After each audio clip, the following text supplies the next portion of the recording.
In 1998, a small company released a first-person shooter that blew the confines of the genre wide open, challenging every preconception held by audiences at the time. Its impact has rippled through the fabric of games as a whole ever since, and traces of its legacy can be found everywhere you look, if you know what to look for. But in the years since this game landed, it's languished. It enjoyed its time, and even continued to see support up until the end of the 2000s, with a minor but noteworthy resurgence in the later 2010s.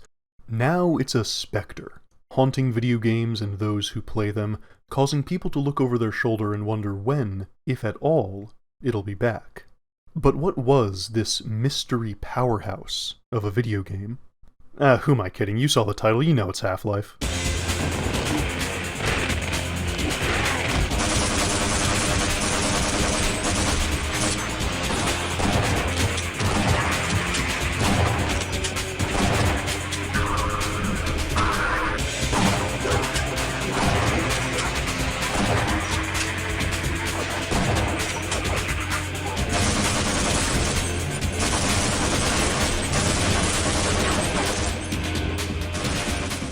Half-Life was a declaration that shooters were changing.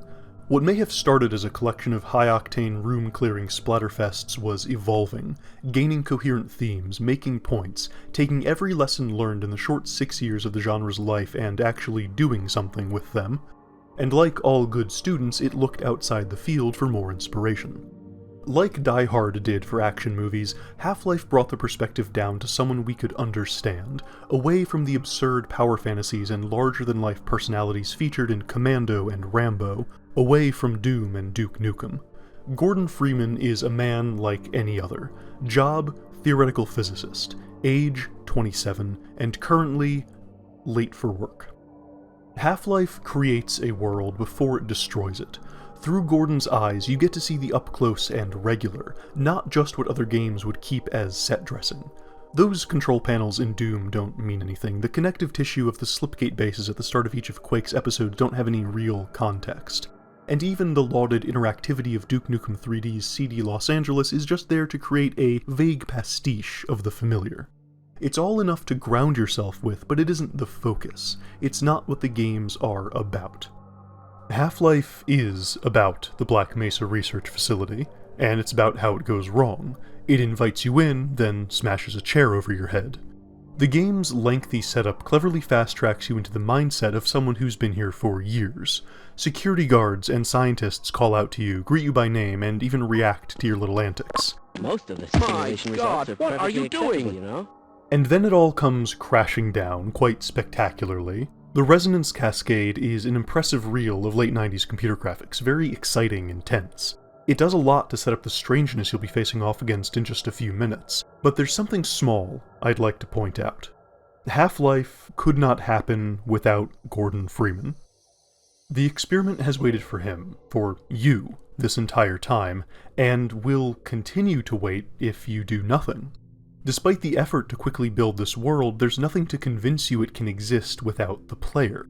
You can stave off Black Mesa's destruction indefinitely. If you close the game, that sprawling research complex under the New Mexico desert will survive forever because they'll just keep waiting. For you. For Gordon. They're waiting for you, Gordon. In the test chamber. Gordon Freeman is too important to be the everyman. He becomes the main focus of the narrative. The military presence that enters the story turns from eliminating the scientists in general to hunting Gordon specifically. Every scientist, no matter what part of the facility you go to, recognizes him instantly. Judging from your hazard suit, I'd say you were part of what went wrong. The small world of Black Mesa reacts to the actions he takes, more and more as the game goes on, and that's neat, that's fun. FPS games didn't often have that sort of personal touch, and the idea of actually becoming a major player in the story rather than just a force upon it was uncommon.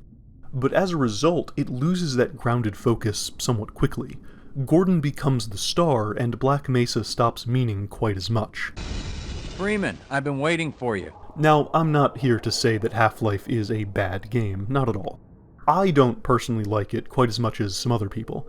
I think its gunplay is pretty uninteresting, and it's definitely more of a bad first-person platformer than people like to remember, but I don't actually have anything against it.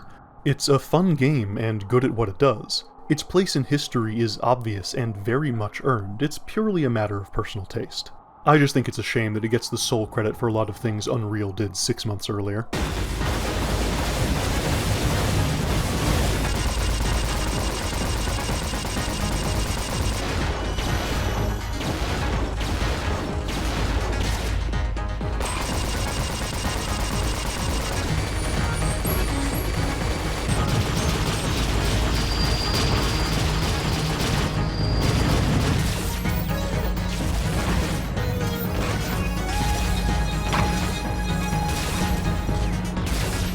Unreal is a game that wasn't much like other shooters of the day, and still not like very many now.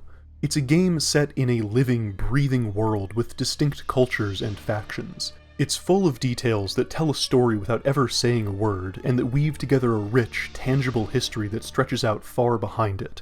It's somewhere you come to believe as a place, not just a series of levels. Its world is more a continuation and evolution of the real-ish places that gave build engine games their edge, less the sprawling megastructures only flirting with context that the genre was built on, and that still dominated even the previous year's biggest names. Care was taken to build this world in almost every aspect, and that is what sets it apart. Atmosphere alone could carry this game. There's such a weight to what's being created, fed by the incredible art direction, environmental design, and soundtrack. The levels themselves create natural gradients that build a sprawling environment you can very easily map your progress through, not the disconnected bubbles that made up other games' worlds. The environment is so richly detailed, taking time and making room for things it didn't need but feels correct having. Watching the native wildlife hop around, wheel through the air, or flit through the gemstone water, hearing birds above you and wind through the trees, seeing clouds drift through a vibrant alien sky, you get a real sense that you've truly stepped into something different. Unreal's world of Napali is a mix of just about everything, where your path through a picturesque mountaintop leads into a deep mine glowing with exposed lava and spills out near an ancient, crumbling temple. High-tech outposts are hidden inside medieval towns, castles stand defiant in the shadow of looming alien superstructures, and peaceful villages offer shelter after a mad dash through a spaceship overrun by invaders. It's a weird mishmash that feels like it shouldn't work, but the way it's assembled is just so slick that it really does all fit. And you honestly come to know this place, to the point where, if you close the game, you can very easily imagine it continuing without you. It's stuffed so full of little things that just build and build until you can recognize at a glance what's being said just by the architecture and placement of enemies. Those enemies are fantastically varied, combined into intricate encounters and sporting best-in-class AI that makes fights tense, interesting, and incredibly fun. No one enemy behaves like another, and depending on what you're fighting, they can use tricks and techniques you'd expect out of another player, like being able to run and get help, leap and dodge to close the distance or make some room, and even intuitively use cover in the environment to keep themselves alive. They'll try to ambush you, they'll predict your movements, they'll jump out of the way of incoming fire. The weapons, too, are a wonderfully weird mix, taking a step away from standard convention to give you tools that fit the world you're in. If there's something familiar, you can expect it to have a bit of a twist to make it stand out. A railgun with an explosive combo attack, a rifle that shoots crystals and can be a shotgun, a grenade launcher that fires globs of sticky toxic goop, a rocket launcher that can do so much more, and of course, the greatest gift to video game arsenals, the flak cannon. Combat is not a constant in Unreal, but when it happens, the enemies and your own weapons come together in a brilliant clash, where each shot fired and step taken feels impactful. The genre was maturing past its strong but simplistic beginnings, and Unreal took bold strides with its way of doing things. And speaking of this game's way of doing things, you've heard its story before. The sole survivor on an alien planet, hostile forces ahead of you, and lots of guns. You aren't going to get a grand, subversive narrative here, but Unreal does skew things a bit. This is a lonely game, but it's a different kind of lonely than the genre was built on. Instead of being so cool and powerful that nobody can keep up with you, it wants you to feel the crushing weight of the surrounding environment, to make you understand how much is in front of you and how far you've come at any point. It teases you with the possibility of reaching other people, but you're never quite able. All across the game, you can find small snippets of stories that have already ended, other survivors, alone or in groups, that weren't able to make it. Each one marks someone taking the same path you're on. They've written about things you've seen or will see soon, speaking of their own experiences with obstacles you've overcome. When you pass them by, you've clawed your way that much further. The world might be lonely, but it isn't empty. The native and subjugated Nali are familiar with and friendly to humans like yourself, but they're not exactly going to charge into battle at your side. The invading Scar and hostile wildlife view you as an irritating obstacle, but not someone to single out over any other. They've been here a while and have killed plenty of humans, so what's one more? You might be the player, but you aren't the main character. You're just someone else. One of many that crawled dazed and bleeding out of your crashed prison ship. You don't want vengeance, you aren't looking for a superweapon, you don't have top secret orders as a military badass. You just want to go home. Unreal's greatest strength is its ability to create wonder out of the mundane. It doesn't only show you the flashiest parts and leave out what else a world like this would need to exist. It trusts that it can grab you with the breadth and depth of its environments. It knows it doesn't need overwhelming set pieces or hordes of enemies. It's okay with your goal being so simple. It's a game that has the confidence to follow up a brutal gauntlet of action with not an attempt to one-up itself, but a peaceful boat ride through a lazy river as dawn breaks over the mountains. Unreal is different and special, and it's a very, very good game. I'm far from done here, but if I've made it sound interesting in these few minutes, I urge you to play it for yourself. At time of recording, Epic has publicly disavowed the entire Unreal franchise, but as usual, the community has stepped in to keep things running.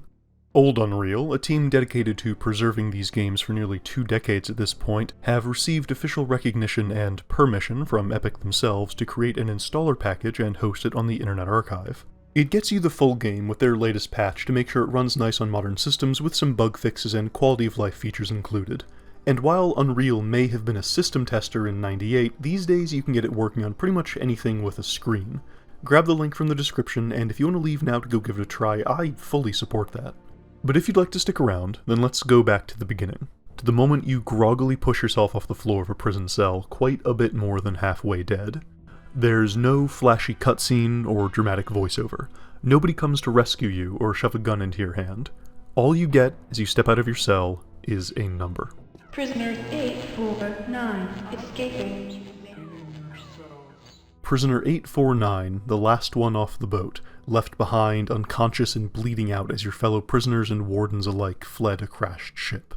And where you might expect this subdued opening to quickly lead into an action-packed running gunfight against low-tier enemies like so many other games of the era, Unreal is more than happy to cast those expectations aside. The opening level is a slow crawl to an uncertain goal, through metal corridors that may superficially remind you of its contemporaries, but with an atmosphere as dense as lead. Lights flicker, sparks fly from dangling wires, the ship rumbles with aftershocks from its impact, and faraway screams echo back to you. Every so often you might hear another announcement as more prisoners leave whatever's left of their cells, same as you. Prisoners 470 escaping. Things are happening around you, even if you can't see them. You get close to another living human. Once.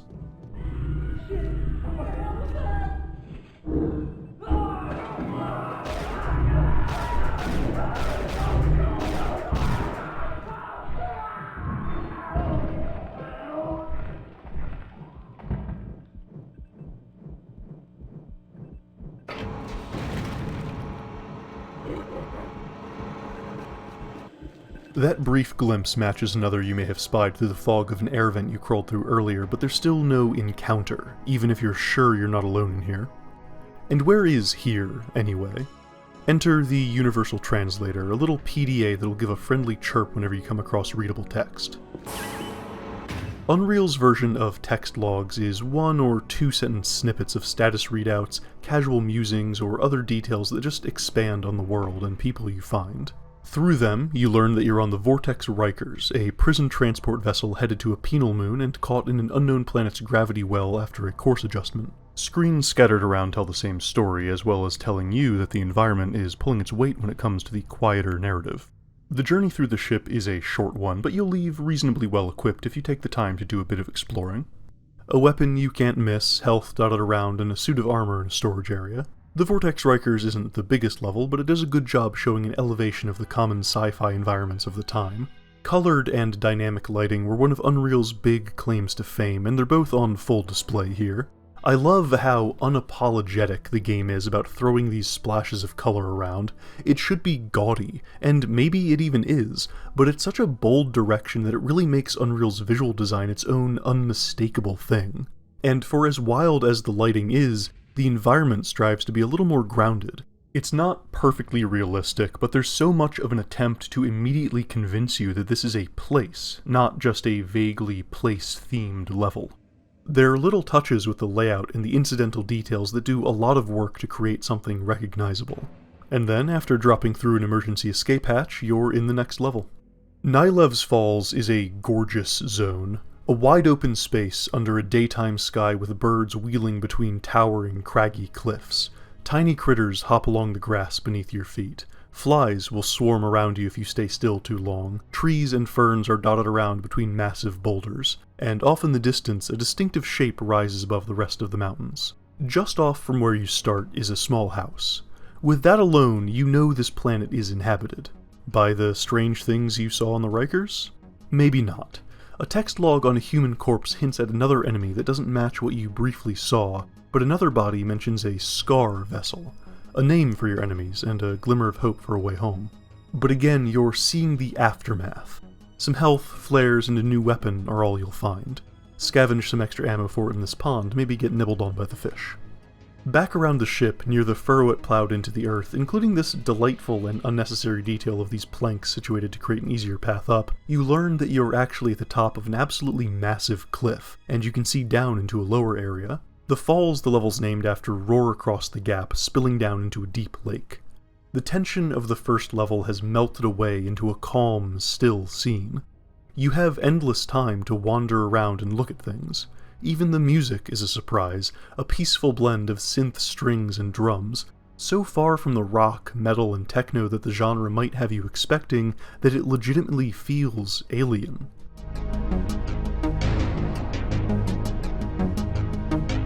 Off to the side is a strange sight, a doorway cut into the rock face leading to another steel corridor. This is not the world you've just entered, and you can tell.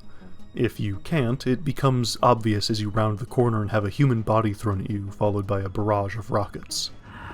Now the music ratchets up as something stomps into view.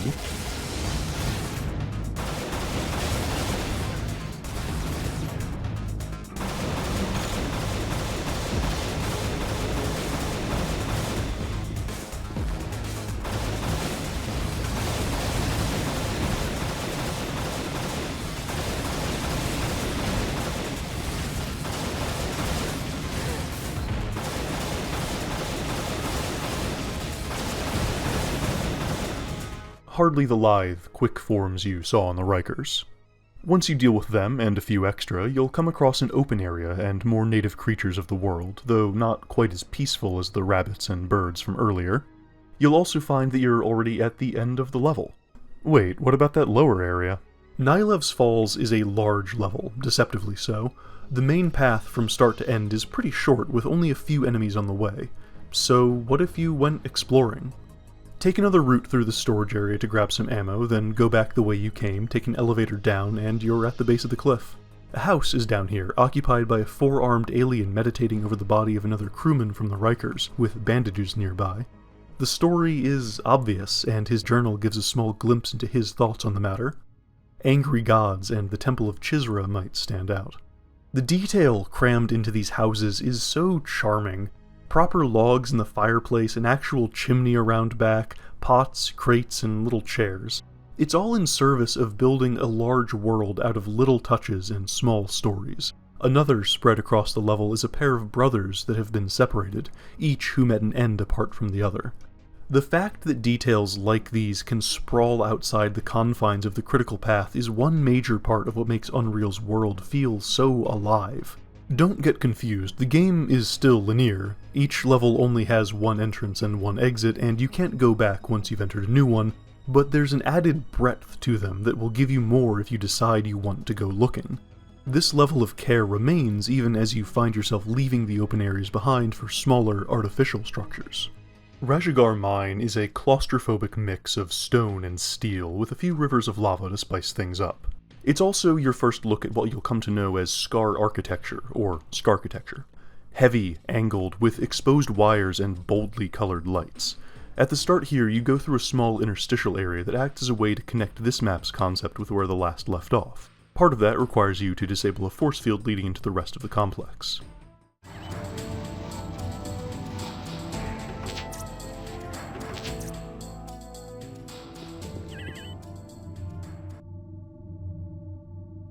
Of course I'm going to show it. Everyone shows it. I can't just not show it.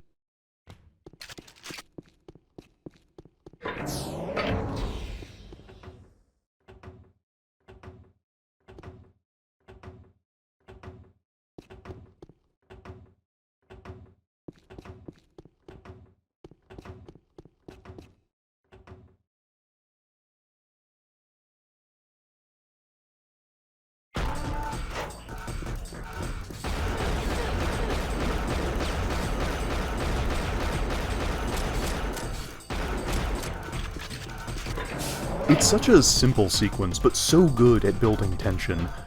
This sudden explosion of action being your first encounter with a scar after only fighting random wildlife and the brutes earlier is the game throwing a lever and making sure you understand that things are going to be very different from now on. Even then, this tight hallway isn't going to let the scar show off most of its tricks, and that's by design. It won't be until later in the mines that you encounter them where they have obstacles and corners to hide behind, paths to take to trip you up and surprise you from another angle. One nitpick I do have about this otherwise incredibly effective encounter is a very me sort of problem. Despite Unreal's overall strengths of giving the environments a lot of consideration and making them feel like real places, this is the most literal kind of monster closet imaginable. Just a box where this enemy was hanging out until you hit a trigger. I just wish there was something to spruce this up and give it a little extra context. Moving on into the mine proper, you're caught up to speed pretty quickly just by context clues as to why the Scar want the planet and the lengths they go to in order to get it. Teridium. This is a hell of an operation, and it seems the Na'vi aren't too enthusiastic about their place in all of it. Aside from being able to find another dead human alongside a similarly dead Na'vi seemingly in the middle of an escape attempt, this level also introduces the first Na'vi to try to keep alive. If you do, he'll open a secret panel that's otherwise inaccessible, netting you some upgrades. A quick and simple way to make you want to look out for them, especially given how they've tried to aid the other humans who crashed. Emotional and gameplay-relevant rewards. That's nice. Progressing through the mines also gives you your first look at something Unreal pays a great amount of attention to, giving enemies something to do when they aren't fighting you. It's pretty uncommon across the entire game for enemies to just be standing around waiting for you to show up. Based on what kind of enemy they are, they'll probably be doing something. Now, it is of course just an idle animation. None of these enemies have rich internal lives or schedules they follow. Mechanically, this Scar checking the console is identical to it just standing there waiting for you, but it feels different, right? The presentation is that extra bit of effort to make things more interesting. Another thing that helps flesh out the world, related to that small lead-in area from before, is that these indoor maps will often be split up into different sub-levels, creating an even larger effective space for themselves. Rajagar Mine is the first of these, technically 2 full maps with a loading screen connecting it to the depths of Rajagar that make up its second half. Areas are allowed to blend into each other, keeping their concepts connected rather than isolating them in disconnected, truncated chunks. It's a constant expansion and contraction as tight quarters open into wide open areas that give you glimpses of the world beyond them before funneling you back indoors where the tension can set back in. Sacred Passage is the first of a collection of smaller, transitory maps that illustrate that point, just a grassy expanse near the outer wall of a larger temple and the courtyard within. Note the odd rock formation still visible among the mountains. This doesn't just help bridge the mines with our next destination, it also serves as the first look at a larger Na'vi structure, and you can immediately tell this place is ancient. The stone is dull, weathered, overgrown.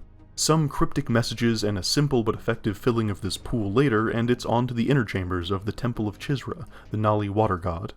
Much like the two halves of Rajagar, the Temple of Chisra and its accompanying second half, the ceremonial chambers, make up what's effectively a single level. This map heavily reinforces the way the game will work. Instead of collecting keycards or anything like that, progression is often gated by little tasks to perform. Chisra is fairly open-ended at the beginning, with obvious progression blockers eventually funneling you down into the correct path. Here, it's presented as a series of trials and rituals you need to perform in order to claim the Stick of Six Fires, a holy relic interred in the temple for some time, said to have been taken from the demons who came from the stars, aka the Scar. Bathe in this water, touch this pyramid, locate the outward-facing stones, open this door from the other side, walk this narrow path to claim additional power. It's very much taking cues from amzn 2 in that way, another early example of a game trying to free itself from the more contrived collections of colored keys that was standard progression at the time. Now, doing each task is effectively a key by another name, but again, it's the presentation that matters. You're interacting with the world, being drawn into the mythos of the game. The overall Chisra experience is one of exploring an ancient, crumbling temple. Narrow hallways spill out into opulent antechambers, rickety wooden platforms stretch over murky waterways, and a sense of weight and time is draped across all of it. From the carvings and messages you can find, it becomes clear that the Scar have been on this world for a long time. They've been written into Nali myth, along with a hopeful prophecy of one who will strike them down. Ah, so here comes the story, you might think. This is a shooter from the 90s, of course you're gonna be the big badass chosen one, right? Well, I mean, you did just get this fancy weapon-turned-relic, so sure, that's probably correct. Use it to smite the Scar and their animalistic cousins, the Slith. Chisra also gives a small glimpse at what might be a darker side to the otherwise pacifistic Nali, with talk of sacrifices and how the Scar arrived in their metal chariots as punishment for the Nali's sins. The idea sticks in your mind as you enter the Dark Arena, a massive structure that's been turned into a stronghold of cruelty. Nali are strung up outside, imprisoned within, and tortured everywhere you look. Cells hold them and more familiar human forms as well, but as you've come to expect, the latter haven't survived for you to meet. One text log on a Nali mentions seeing a group of prisoners being transferred and fears that the Messiah has been captured. Well, hold on, isn't that you? He must have been mistaken. You're the player, that makes you the most important character, right? You don't get much of a chance to think about it before you find yourself trapped on the arena ground with the game's first major boss, the Titan.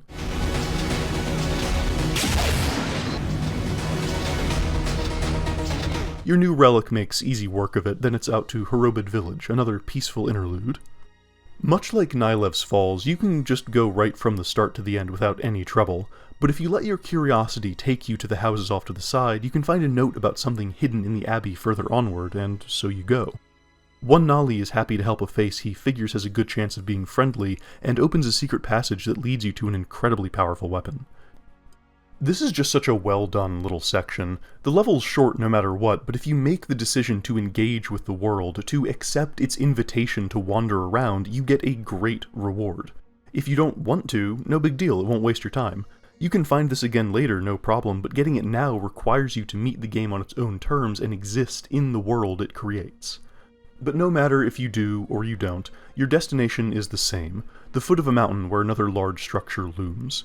Tyranniax is a strange and sudden shift into the high-tech, with its energetic backing music and the new mercenary enemy faction unique to this location. Your introduction to them is another example of enemies having something to do other than fight you, as you can take your time to observe them poking at consoles and screens, just doing their jobs before you interrupt them. And their jobs seem difficult if the computer logs you can read are any indication. System failures, toxic waste spillages, tight resources, and an infestation of the Slith in their reservoirs have made their stay on Napali a little rough. Their greenhouses are coming along quite well, at least. This is just so cool, how even your otherwise bog-standard tech base can have this little story inside of it. You get just enough of a picture of how things are going, who this group is. Sure, you murder your way through it all without even stopping to say hello, but they did shoot first. The steel walls open into Nork's Elbow, another small village under the shadow of Tyranniax, a shadow that grows longer as the first streaks of dusk tint the alien sky. Time is marching forward as you are, another way this world grounds itself. The village is, unfortunately, empty, its inhabitants slaughtered by the mercenaries above. A short path down gives you another look at that odd, distant mountain and leads to a massive moat cutting off access to another temple. The drawbridge has been raised, but when the Nolly keeping watch sees that you're no friends of the Mercs, he lowers it. Here, again, a bit of reckless curiosity can get you a fun reward. There's a small alcove underwater, leading to a chamber where you can find another human with a couple fish nearby, and a text log complaining about them tasting funny. An unfortunate end for someone who made it so far. The main structure is the Temple of Vandora, and an early ambush by a Scar shows that it maybe isn't quite the bastion you or the Nolly hoped it would be. It's another twisting ancient place, not dissimilar to Chisra of recent memory, but with a slightly more modern feel to it. The Nolly are a varied people, and their beliefs and architecture have evolved over time, perhaps even during and as a result of Scar occupation. As usual, the map does a great job selling itself as a believable place. I especially like the small bedrooms where you can sometimes catch a Scar napping. If it's one of the new Trooper variants, they even have to run and pick up their weapon from where they left it on the table. After completing another minor ritual, the way out opens and you encounter some lovely Nolly cows let out to graze. The temple's rear path then takes you to the Trench, a massive furrow plowed into the earth by an equally enormous ship. A collection of bodies names the vessel as the ISV Cran, a name mentioned back at the very start, but efforts to contact the crew inside have been unsuccessful. Still, seeing human bodies this far into the game, past these temples and outposts, obviously from the Vortex Rikers as you are, adds to that sense of loneliness Unreal is so good at cultivating. And yet, you press on. Into the trench, across the wreckage of more Nolly buildings, towards a small hope that a group inside have managed to keep the ship free of invaders. Unfortunately, it didn't work out that way. The Cran is overrun, and throughout the 4 decks that make up the vessel, you can find small snippets of a story already over. The crew fighting a desperate fallback action from one section of the ship to another as their plans fail and defenses crumble. High-tech attempts sit alongside simple barricades of wooden crates and a small moat of engine coolant.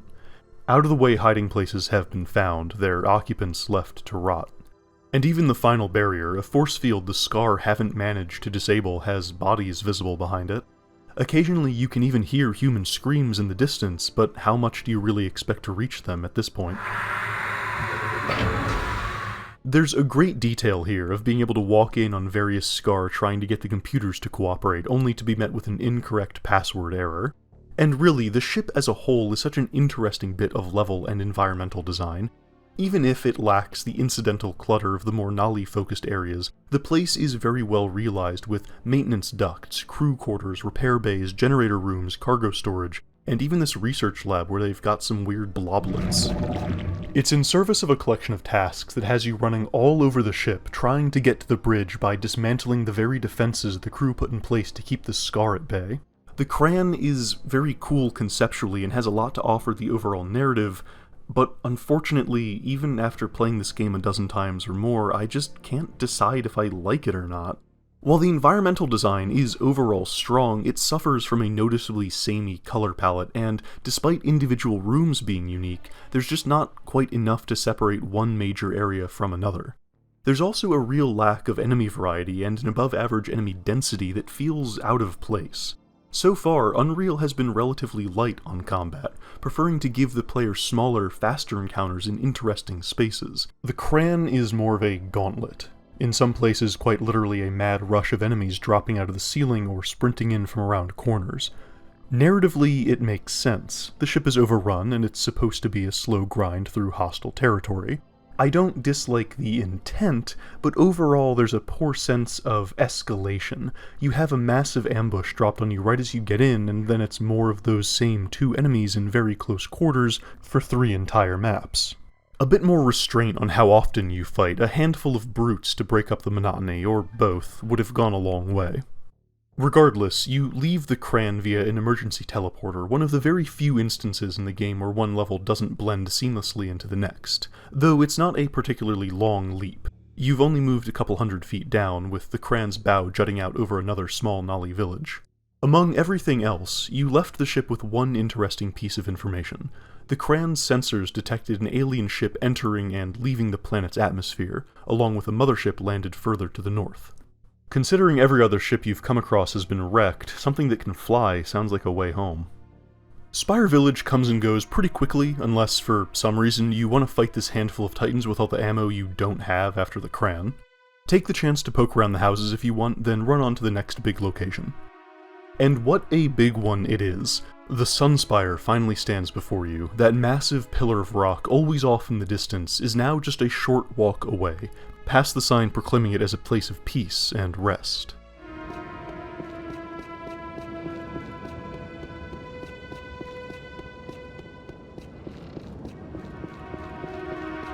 Okay, maybe a long walk away. And inside, your reception is better than warm, it's blazing hot.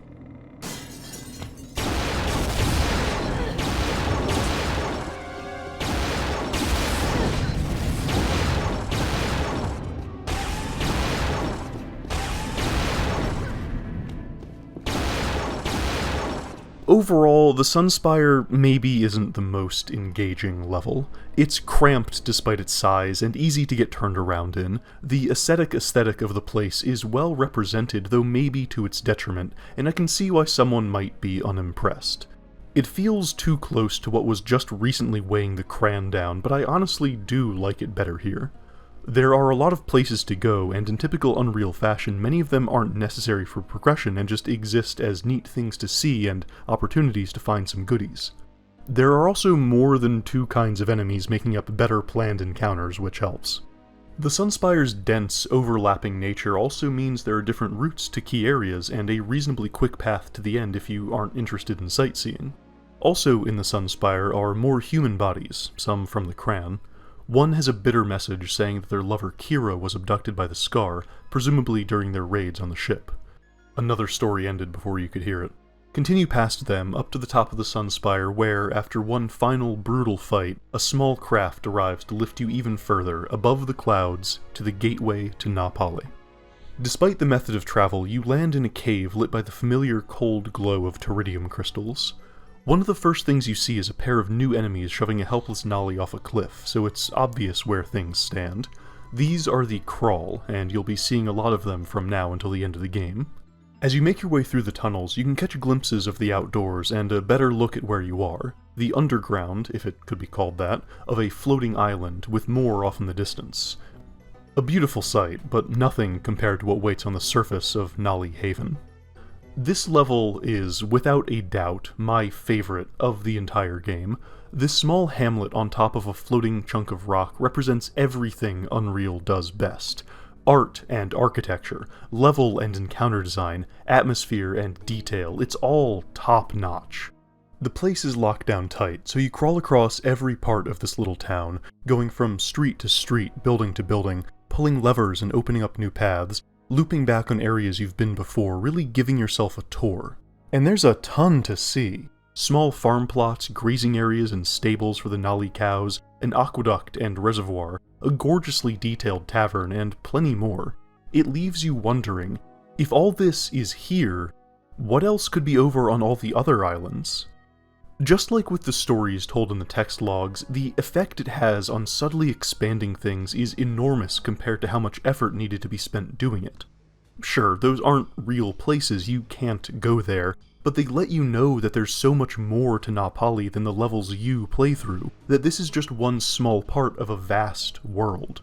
And this part of the world is quite overrun with the Crawl. Everywhere you look, they're stationed on guard, roaming the streets, harassing the locals, or lounging at the tavern playing dice. The Scar are also here, keeping watch from afar. One door in the stables opens to suddenly reveal computer panels set directly into the brickwork, with a metal elevator inelegantly installed between them. Earlier, you may have even spotted a shielded entrance leading into the mountain.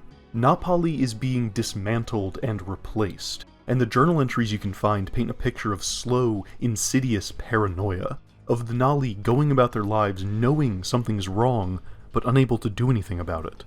Maybe the Messiah can help. And if there's still any doubt, the control panel opens the path to your next destination. Underneath the water of the central lake, a high-tech tunnel leads to Outpost 3J, a Scar monitoring station. Inside, a hangar bay reveals what strange flying beast a Nolly was writing about previously, but a requisitions log suggests it's only a light craft, not suited for spaceflight. You leave the base soon after, returning to the outskirts of town. A fun way the two maps connect visually is by each letting you see the top of a structure from the other, the obelisk in the lake here and the church previously. Though it's very odd that there's not actually a way to get to this church other than through the Scar outpost. A bit of a minor oversight.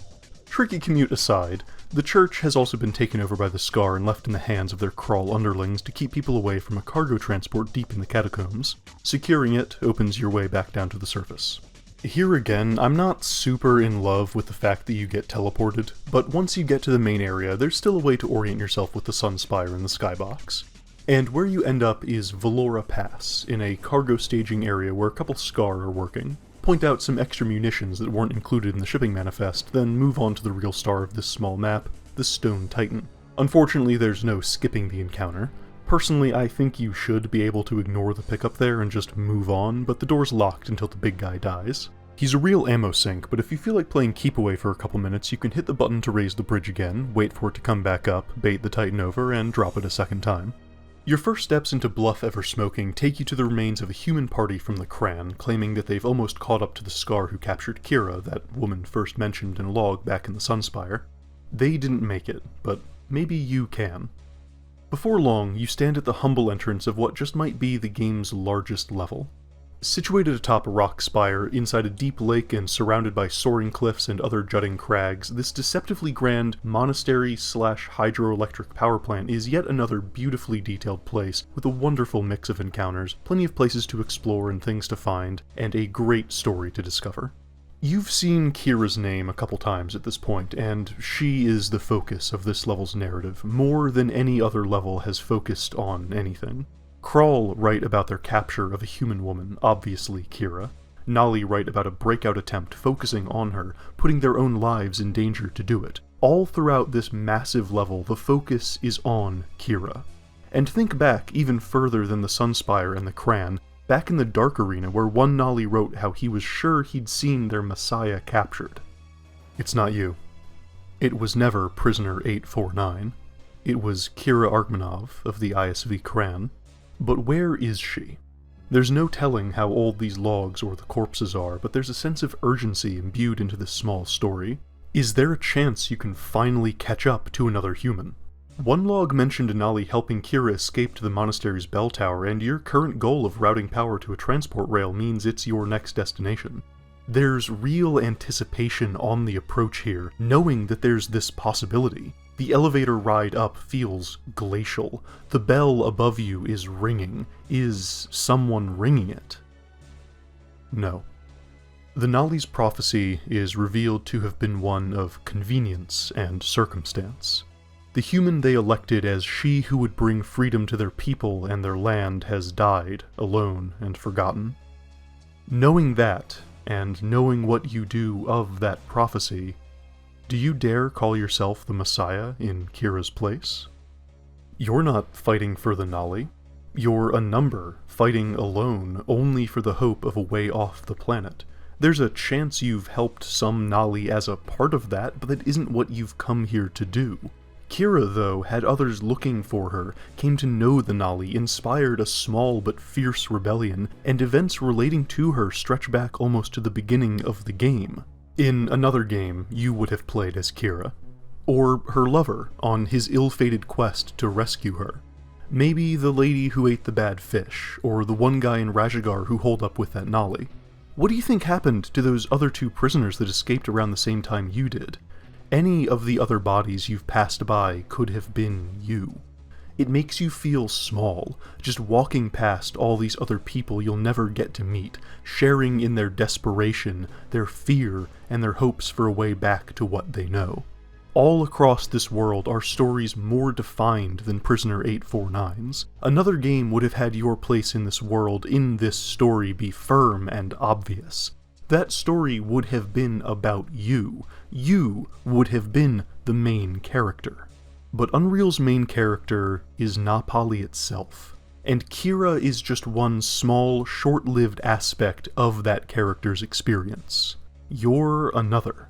It doesn't matter who the prophecy is really about. The prophecy isn't important. The prophecy is nothing more than a vehicle for both hope and despair, created by a scared people as their world was ripped away from them. So, forget it. Leave those hopes Denali held behind. You have to keep moving. The last section of the map is a ride on the transport rail, giving you time to reflect on all of this as the bell continues to toll. Let it echo through the spires, and continue to Dasa Mountain Pass.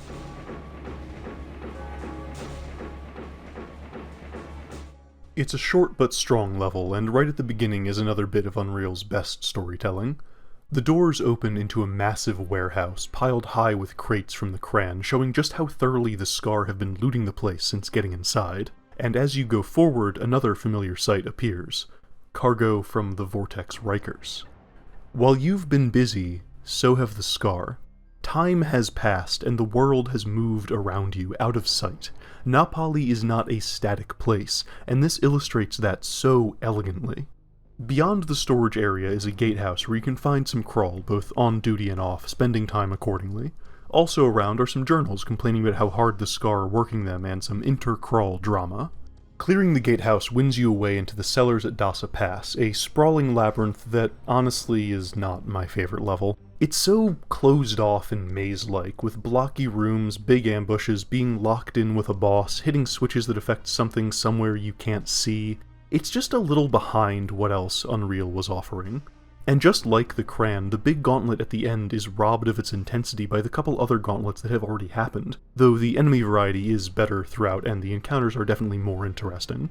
It's actually kind of funny, this map's author also did the entire Cran, so the comparison is apt. Chisra and Bluff Ever Smoking were theirs as well, which are excellent levels that feel exactly like what Unreal is best at. The duality of man, I suppose. After all that fighting, it's time to relax a little bit. Serpent Canyon is a peaceful boat ride down a lazy, winding river as early morning brightens the sky. I really admire the confidence Unreal displays with this level. After a stage absolutely stuffed with combat, it doesn't feel the need to double down. Instead, it takes a step back and lets you decompress. The boat eventually bumps to a stop near a small windmill, the interior of which is charmingly rendered in full. This shoreline offers a bit of combat and leads right into the next area, Nali Castle. This is the last Nali-focused area in the game, and it's a strong one. Here, the gradual evolution of the Nali's architecture and culture reaches its endpoint, culminating in this towering mountain citadel. It's another open-ended space, full of rooms and passages to explore as you puzzle out how to open a door to the deepest parts of the dungeon. As always, the place is stuffed with secrets and little details. One of my favorites is right at the beginning of the level, where you can find a dead Nali in a cave with a gun by his side. Did the death of the Messiah spur him into action? Whatever his reason, he clearly wasn't successful against the crawl that infest the castle, nor the Scar that lurk in the darker corners. When they aren't sleeping in the Nali's own beds, anyway. And like all good castles, there's something hidden away in the tallest tower, guarded by top-tier enemies in a long, spiraling climb. Whatever you expected, it likely wasn't a giant gas bag, a mini-boss that, while fun and welcome, unfortunately isn't much more difficult than the regular-sized versions. Killing it is what opens the dungeons, an absurdly gruesome look at the Scar's cruelty, or, calling back to some writing from Chisra, perhaps the Nali's own from earlier in their history. Whatever the case, they don't deserve this, so open the cells and send them on their way. While you could move straight on to the next level from here, it seems like one Nali wants you to follow him. You know what a thankful Nali tends to mean, so go ahead.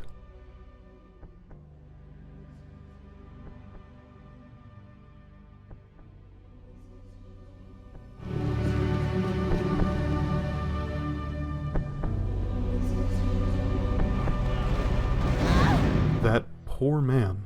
Well, anyway, the lower dungeons lead to the Demon Lord's lair, a hellish pit of lava and a dedicated boss arena. The Scar Warlord is basically a cyber demon with wings, so shoot him until he dies, or in this case, teleports away.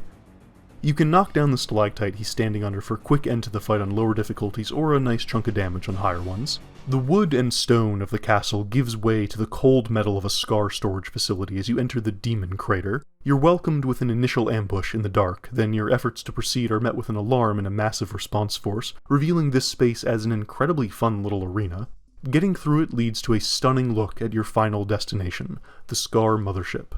The one trooper standing under the outer hull is a great way to illustrate the thing's scale, and there's a real sense of finality to the presentation. A teleporter takes you to a topside courtyard of sorts where the response is swift. As you step through the airlock doors into the ship proper, ask yourself this. When was the last time you saw a human body? This is it. You've come further than anyone else. This journey is now yours alone, and as you crawl through the series of levels that make up the sprawling mothership, the narrative of the game starts to change. Computer panels turn from regular status reports to responses to your actions. They might not know who you are, but the Scar are worried about what you might do. That little reversal is such an ego boost. This entire time, the game has been ignoring you. You've been nobody worth mentioning, just another nuisance like all the rest.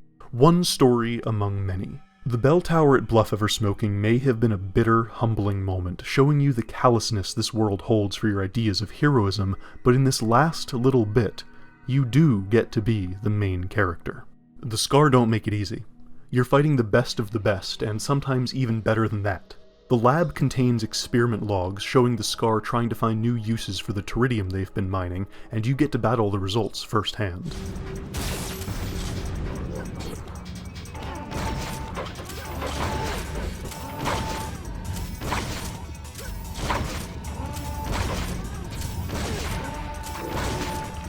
As you go forward, taking steps to reroute power to access more sensitive areas, the mothership twists back on itself, opening up more and more routes. I like what's being done, but just like the Cran, Unreal feels let down by these more traditional sorts of shooter environments simply because it's better at being more than them. While the level itself is pretty solid, it's missing the little touches and the grand presentation promised by the view in the Demon Crater. Other than the enemies, it doesn't really feel final. The way the two main areas, the lab and the core, have their spaces subtly bleed into each other is neat though, and sets up what comes later. The guidance and signposting unfortunately isn't always the strongest. This green beam hurts when you walk into it, but this one is progress. The ultimate goal, though, is well enough defined that it's not too difficult to stay on track. That takes you to the beating heart of the mothership, the Scar Generator. After a couple waves of the ship's best remaining forces, the Warlord steps back onto the stage. It's truly a fight to the death this time, and while he's not a particularly complicated foe, he is a strong one. After he's dead, an elevator to the generator's core lowers, and you're free to perform some percussive maintenance.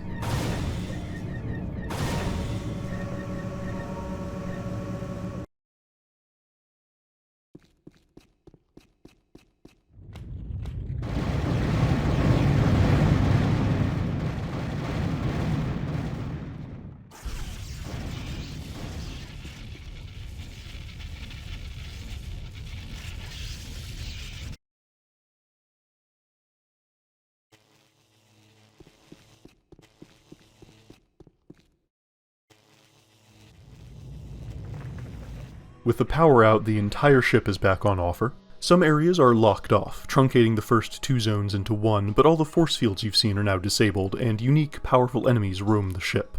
It's not an overwhelming gauntlet. Each of these encounters is a short burst of intense violence, their inclusion teased earlier by enemies held in the brig. Though I do like this hulking Scar Berserker who, throughout everything that's been going on, has been dutifully tapping away at his assigned control panel. That's either the dedication of a new hire, or someone who's been on the ship for a decade and knows it's not their job to care about every little massive explosion and total loss of power.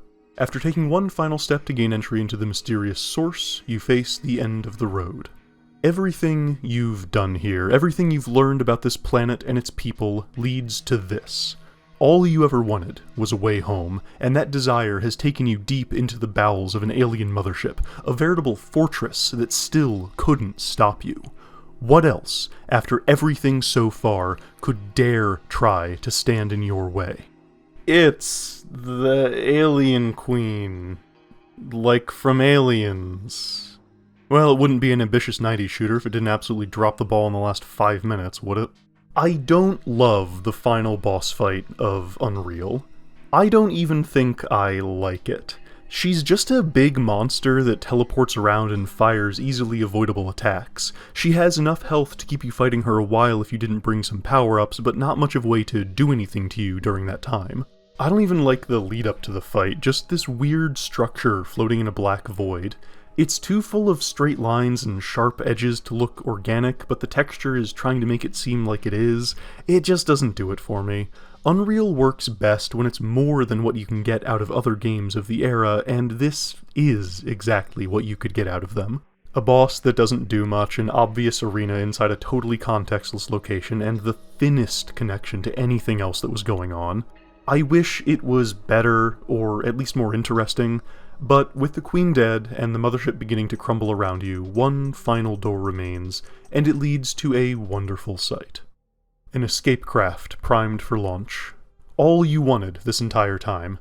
Board it and watch as it flies through a truly baffling series of structures that apparently exist as some part of the mothership before escaping the planet.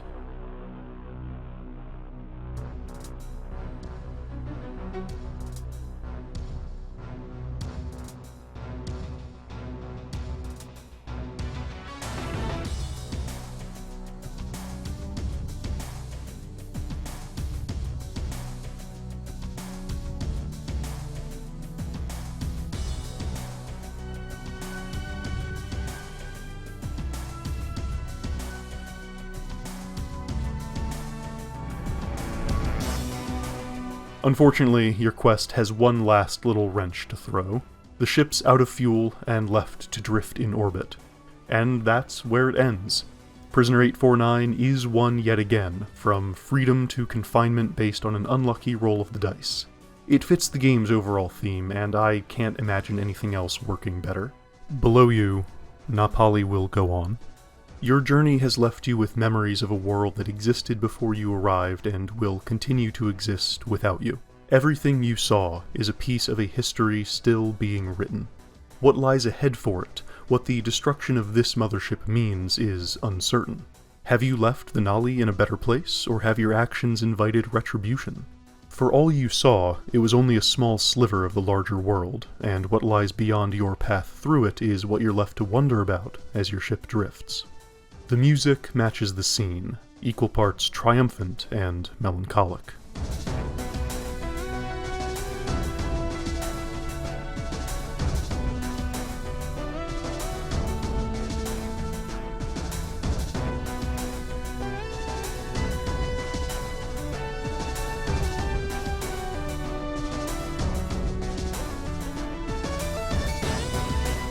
This is far from the only time that Unreal's soundtrack perfectly fits the world it scores. The impeccable atmosphere of these dusty temples and ancient landscapes is bolstered by a wonderful collection of subtle melodic tracks. I could attempt to describe them, or I could just play some and let everyone chill out for a bit.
The Kran and Scar Mothership have a colder feel to them, playing off their oppressive atmospheres.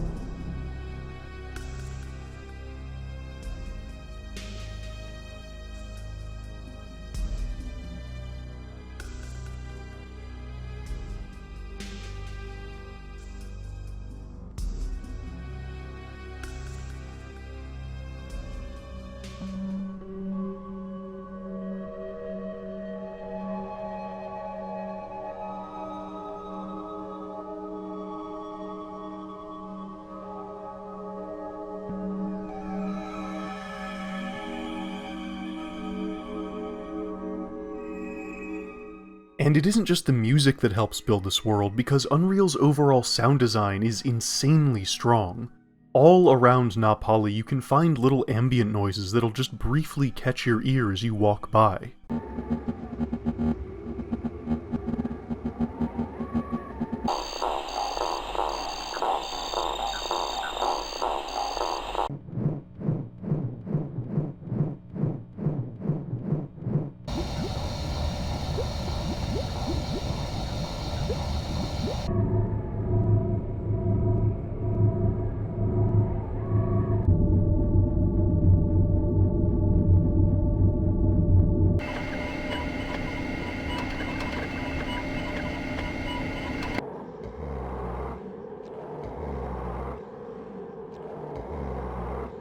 But even as you drink all this in, when you hear that music change, you know you're in for a hell of a fight.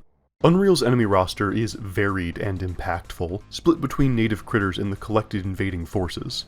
Aside from generally strong encounter design, they're also placed thoughtfully throughout the levels, with a real focus on making sure they make sense where you find and fight them. While most critters are more nuisances than worthy threats, their inclusion does wonders for further expanding the world of Na Pali. Mantas and flies are small airborne ambushers, the former more agile, found in open areas versus the fly's preference for darker and damper locales. Tentacles lurk as overhead threats almost anywhere, partially hidden until they unfurl and start shooting spikes at you. Devilfish hunt in deeper waters, while gas bags float slowly through the sky. Titans stomp around more open areas unless they've been corralled somewhere else, and despite their reaction to you specifically, they seem to get along well enough with the Nolly. The Slith haunt various waterways, while Pupa skitter around the darker corners of Scar-occupied spaces. Brutes stomp along their patrol routes, playing their part of the dumb muscle very well. The mercenaries keep to Tyranniacs, no friends of the Scar who really control the planet. Crawl are stationed in force to watch over strategic locations, and the Scar themselves are everywhere, keeping a firm grip on the world. Each one offers a different kind of fight. Brutes fill the areas they've been set to guard with a barrage of missiles. Mercenaries coordinate and spread out, using their rockets and machine guns in conjunction with full-body invulnerability fields to keep your attention bouncing around. Crawl prefer a straight-up fight, but often have a numbers advantage. The Scar, though, are smart. They dodge weapon fire, they use cover, they run if they're low on health, they try to get backup if they're losing a fight, they can play dead, they lead their shots, and they know how to traverse the environment just as well as you do. Even though it's been a quarter of a century, most games haven't come close to making something work as well as them. They're split into two main classes, warriors and troopers, with 5 subtypes each. Warriors have a respectable ranged weapon and a real knack for melee combat, aided by their acrobatics that do a great job keeping your crosshair and projectiles away from them. Troopers are the real ranged threat, able to use some of the same weapons you can, and are equipped with a wrist-mounted energy shield that can deploy reactively to block your shots. Their subtypes are more than just basic palette swaps, where instead of just cranking damage and health up one notch higher with each new version, their behaviors and combat preferences change. Troopers become more accurate and faster to react, while each of the various weapons they can use makes them a different kind of threat. Warriors increasingly prefer melee combat and become more eager to get to you, going from the all-rounder scouts to the devastating assassins. There's a small failing, though. Each version of the main 2 kinds of Scar has a different base model, but the different skins each subtype uses aren't always easy to tell apart at a glance. Some extra little details to create different silhouettes would have gone a long way, or at least more obvious changes to the look they do have. Still, it's a great way to keep up the variety and create a noticeable sense of progression inside a group of enemies you'll keep seeing all throughout the game. As a fun touch, when the Crawl get introduced in Nolly Haven, the Scar presence eases off for a while, taking on a new role of less frequent but now more powerful foes, which makes their return in force on the mothership all that more impressive. Most other enemies also have their own variants with some small mechanical change, like lesser brutes being faster than brutes proper but without the latter's resistance to explosive damage, or the mercenary elite's ability to keep firing while their shield's up, easily forcing you onto the defensive. Some also have a rare 1 or 2 off version that gets used at certain points in the game, just as a fun little surprise or as a mini-boss. One map has a variant of the Manta that appears as part of a larger group to make up for being slightly more fragile. Sometimes there's an even beefier version of the brute called the Behemoth, encountered alone or in pairs, and mostly on higher difficulties. And of course, the mothership is stuffed full of these, from giant Scar mini-bosses to the shielded versions. These mutations of the basic enemies are a great way to sprinkle in a little extra so the player doesn't always know exactly what to expect. As for how to fight them, your options are numerous and eclectic, mirroring the world of the game quite well. Some are familiar, others less so. All of them, though, are very useful. The automag, minigun, and rifle are somewhat standard fare. The first two offer rapid hit scan damage with a reliable ammo supply throughout the game, while the last is a devastating precision option whose use is more limited. Fitting for the power it offers, firing it sounds like someone punching a snare drum with a bear trap. The Stinger and ASMD might seem like things you've seen before as well, but given alternate fire modes to make them more flexible and let them stand out. The former's rapid-fire projectiles are paired with a close-range shotgun blast, and the latter's small secondary area of effect can be explosively expanded with a well-placed shot of the primary. The biorifle falls into this group as well, a grenade launcher skewed into a mine layer by its choice of ammunition, the radioactive byproduct of Teridium mining. And while the 8-ball rocket launcher might seem like any you've seen before at first, its ability to load up to 6 rockets, lock on for a bit of gentle guidance, or lob them as bouncing grenades quickly establishes it as Unreal's own. The flak cannon is like nothing else, a brutish primary blast of ricocheting shrapnel, or an arcing explosive shell that turns enemies into paste. For a bit more finesse, the Razorjack's bouncing blades will merrily slice and dice anything they find, or you can give them a bit of a gentle nudge with the guiding secondary. As for the very first weapon you find, the dispersion pistol might seem like a simple holdout weapon with its projectile energy blasts and chargeable secondary, but even it has some flashy flexibility. Far from fated to be the first firearm flung aside as you find firmer footing, there's a fun function revealed by finding floating canisters in faraway secrets. 5, in fact. Grab one of these and the pistol will morph into a new form, gaining more damage and a new color to boot. This really does let it stay relevant throughout the entire game, while the increased ammo consumption of each higher level means it can't overshadow anything else. This sort of flexibility is built deep into Unreal's foundations. The 8-ball and flat cannon are pretty obviously very strong weapons, but with best use cases and major drawbacks outside of those that keep them from always being your go-to, and a noticeable weakness against the Scar's ability to dodge projectiles. The ASMD and Stinger, while not as powerful, are more versatile. It's easier to find places to use them throughout the game, especially given the heavy crawl presence in the latter half. And even though there are 3 separate ways to chuck grenades someone's direction, they don't overlap awkwardly until an obvious best choice emerges. Instead, each manages to fill an entirely different role. The 8-ball's grenades can be bounced around corners, letting you soften up a known encounter or check for ambushes. Their slow travel time and general floaty nature makes them difficult to use as dedicated offensive tools, however. The flat cannon, by contrast, is very aggressive, clearly meant to be used when you and your enemy are face to face. And the biorifle is quite the excellent area denial tool, catching less attentive enemies and forcing smarter ones to back off and give you a chance to reposition. Altogether, Unreal's weapons give you such a wide variety of options, and the various utility between all of them helps stop one in particular from always feeling like the correct choice. Ammo pickups are doled out about as smartly as you could hope for, with some levels starving a couple weapons while being more generous to others. For all my minor gripes about the Kran and Dasa sellers, the more frequent combat has you reaching for different guns as your first picks run dry, making you really consider what works best where. And in case you were wondering, yes, the Scar Troopers know how to use the alt-fires. They'll send rocket grenades bouncing around or shotgun you with the Stinger just as easily as you can.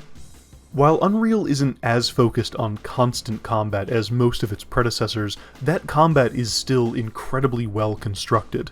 It doesn't have to blow you away with the spectacle of a horde of enemies, because it knows that 2 or 3 in an interesting space will make just as much of an impact. And while you'll become very familiar with all the weapons you're lugging around, there's more to keep an eye out for. Beyond the usual pickups, Unreal has a number of inventory items, something most shooters were doing at the time. Health and armor, flares and flashlights, standard things. And then there's your toggleable power amplifiers, force fields, invisibility, jump boots, and plantable seeds to grow some nourishing fruit.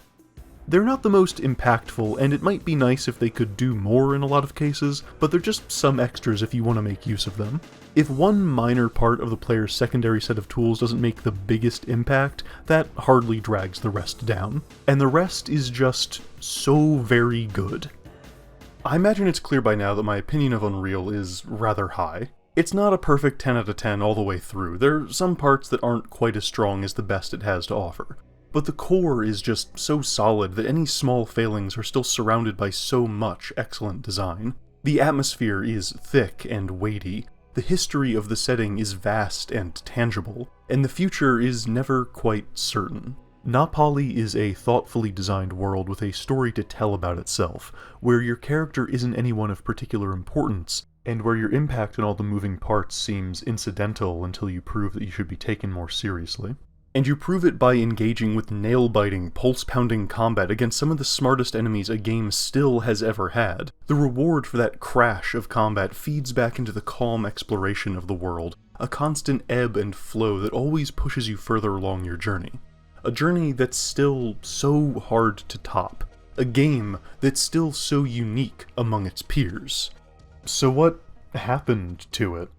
It's not like it was a flop. It reviewed well and made sizable waves, selling over 1 million copies in its first year, which for 1998 was incredibly respectable. Half-Life is the easy answer. It released 6 months later and blew everyone away. A lot of games lost to Half-Life that year. It's undeniably an incredibly well-made game that did a lot of new things right. The way it blends narrative with mechanics, the level design, the pacing, all great. It was a solid, fascinatingly constructed game. Each level is a complex little puzzle box built around a central, flashy set piece, and all the various NPCs scattered around will react to the flow of things as you progress. The narrative builds up the situation slowly in some places and explosively in others. It represented a real vision for the genre, a massive step in a brand new direction that did so much different, and that would prove to be exactly what people wanted in the lead up to the new millennium. And I'll admit, Unreal is not really like that.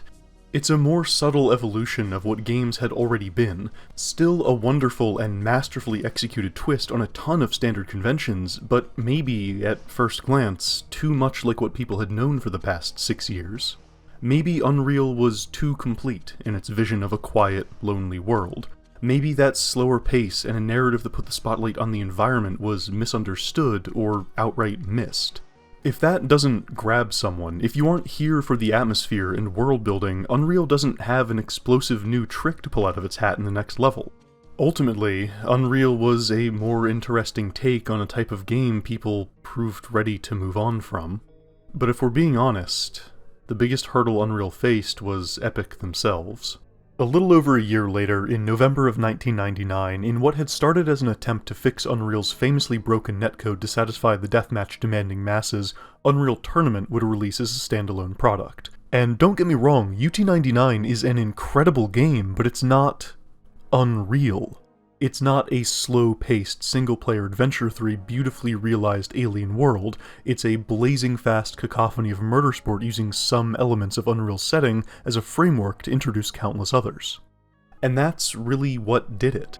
Epic turned away from Unreal basically as soon as they were done with it. It had an expansion pack, but it was handed off to an external studio and mostly made up of cut levels from the original game.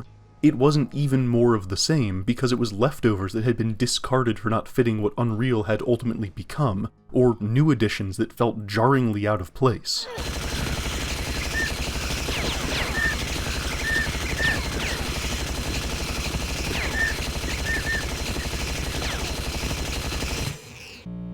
When I looked up and saw the shuttle pulling away, it really hit me.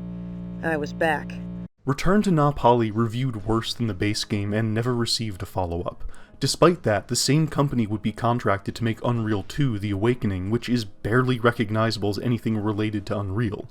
Meanwhile, Epic kept their focus on the multiplayer side of the setting from 2002 to 2007 on both console and PC, and diverted their attention to a totally new single-player series with Gears of War in 2006. They shepherded that along until 2011, then once again handed it off to a third party. Epic's legacy is, undeniably and unfortunately, abandoning the things people like them for. And I think that's a shame, because as you might have noticed, I find what Unreal did incredibly compelling, and I'd love if there were more games like it. Pickings are pretty slim, though. Half-Life shifted the entire market, and its imitators eventually boiled the formula down into linear, set-piece-based levels with varying degrees of success. The exploration and personal touches were discarded in favor of breakneck pacing to rush you from one cool thing to the next. Don't get me wrong, I've played and enjoyed plenty of shooters from all the various micro-eras we've had, but I will always miss what Unreal promised could come next. If you haven't played this game and gotten that unique experience, I cannot recommend it enough. As mentioned a long time ago now, it's currently free on the Internet Archive as an installer package that comes with the most recent community patch, and has Epic's official blessing, so it's all totally above board. Maybe someday they'll do more with it, or anything, but until then, take the opportunity to explore Napali for yourself. It really is something special. If you've stuck around all the way to the end here, I absolutely do thank you for your time. If you've played Unreal, either previously or especially as a result of me talking about it, please chime in and leave your own thoughts. If you don't want to, or don't have the ability to play it but still want to see the full thing, I have a complete playthrough up on the channel, co-presented by myself and a friend. And if you really enjoyed your time here, you can always throw me a couple bucks for lunch on Ko-Fi, or better yet, grab yourself a copy of my science fiction trilogy. Check the description for all relevant links. Most importantly though, I'd really like you to play Unreal.